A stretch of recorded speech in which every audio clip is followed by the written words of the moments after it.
Hey everyone, in honor of this Memorial Weekend, I want to talk about VA loan assumptions, the pros and the cons, and why they might be a great option for you, even you civilians, here in Colorado Springs, because we have 5 military bases. So, if you have any questions over anything that I mentioned in this video, please feel free to reach out to me. I am a licensed broker here in the state of Colorado, and I would love to help you guys with your real estate needs. If you could, hit that subscribe button and bell to get notified when I make new videos each week on everything that is living Colorado Springs.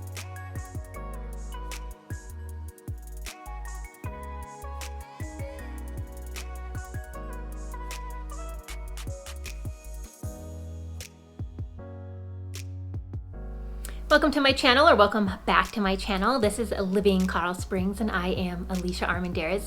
So I just want to jump into it real quick. I'm going to start with the pros of why I think VA loan assumptions are a great option for some of you guys, and definitely becoming more of an option now that home prices are starting to fall here in town. So off the bat, I just want to mention that you don't have to be just a vet or active duty to assume a VA loan.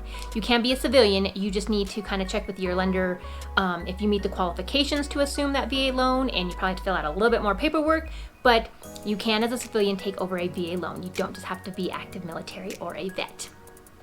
The second reason that they are a pro, and probably the most known, best reason that people like assuming VA loans if they can, is that usually those homeowners purchased their home using their VA loan and got locked in at a really good rate, or just a rate that's much lower than we are seeing right now. So when you assume that loan, you are assuming that loan balance at that much lower rate, which therefore will make your monthly payment much lower. So right now what we're seeing here in Colorado Springs, a lot of the homes that are for sale and able to offer that loan assumption, they're kind of locked in around like high 2%, a lot of low 3%, couple of 4%, but I'm gonna say on average what I've been seeing in the MLS is a lot of homes are right around like 3.1, 3.3, something of that sort. So you assuming that loan at that interest rate, that is huge savings for you guys. That's probably the biggest reason, like I said, people want to try and assume a VA loan if they can. Now, another pro is that when you assume the VA loan, you just eliminate the whole need for a new loan process. And with that being said, you don't need to pay closing costs, and you don't need to pay for an appraisal, which can save you hundreds of dollars, maybe even thousands of dollars, because on average, you can expect an appraisal to be around $600 to $800. And closing costs, they do vary, but they can be a couple thousand. I'm gonna say around average, I've been seeing this 2023, people's closing costs are right around $8,500. So if you can just eliminate that whole loan process by taking on and assuming this VA loan, that is gonna save you that appraisal cost and those closing costs. Another great perk is that the funding fee. The funding fee is going to be a little bit different. When you are a VA purchaser, the first time that you purchase a home, you are going to have a funding fee associated with your purchase price, and usually it's about 2.15% of your purchase price. That's just a fee that the government is giving you just to fund you.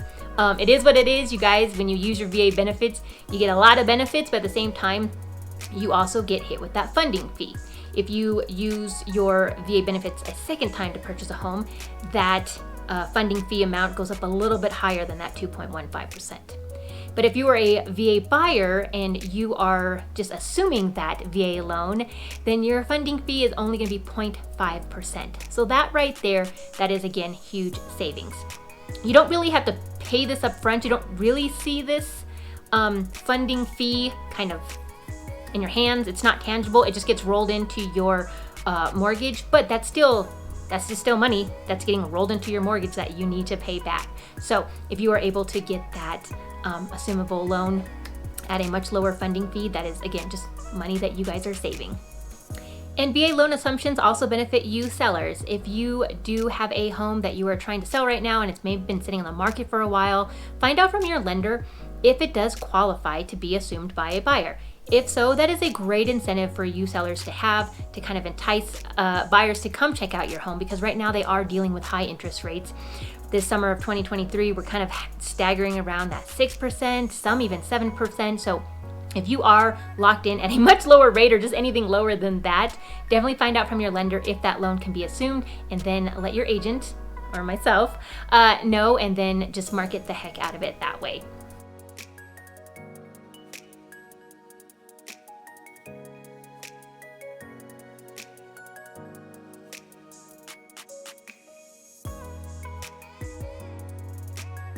So what are the cons with assuming a VA loan? As I had mentioned, personally, I feel like the pros outweigh the cons, but there definitely are some cons. And the first one being that your lender doesn't have to approve that your loan is assumable. So as I had just mentioned, if you are a seller and maybe your home's been sitting for a while and you just need something new, something to entice buyers to come see it, to come view it, to maybe write an offer, and you're thinking about like, oh, I'll just offer my loan assumption.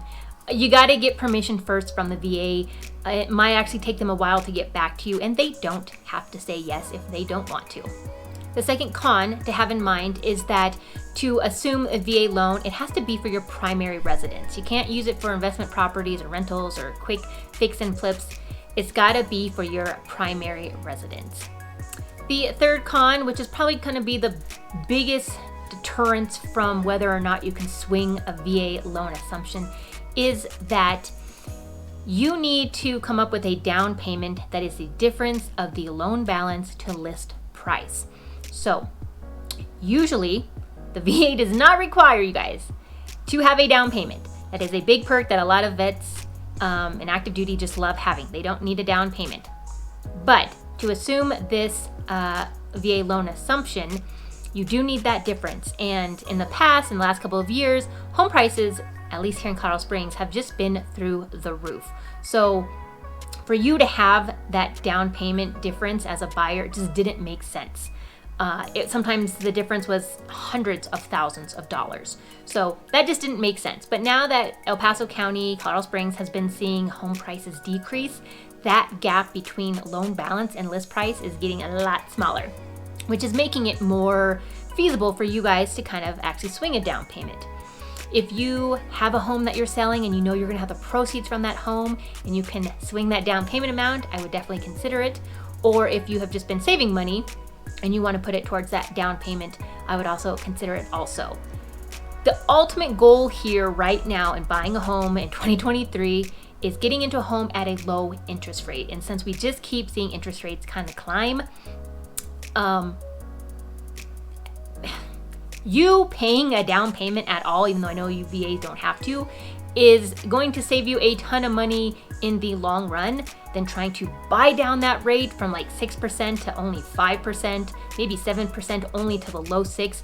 The money that you're gonna save from just being able to take on a VA loan and maybe your down payment is $12,000, $15,000. I know it's still a lot, but that usually won't even cover you buying down interest rate points. So the end game is getting in right now in a home in the lowest interest rate possible.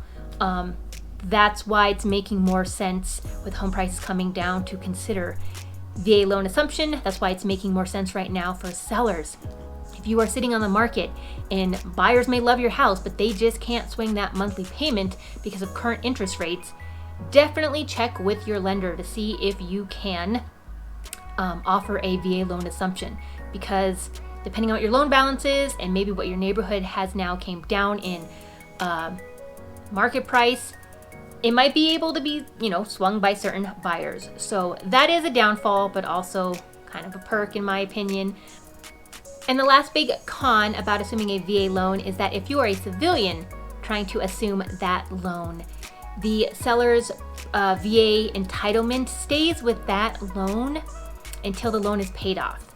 Now, that is definitely a question for a lender and how that works and how that goes into play, because I know there are a couple other forms that you do need to make sure at signing that you sign. It's a reliability of release of liability. Like I said, it's talk for your lender. I do know that it can get a little tricky though, even though civilians are able to assume VA loans.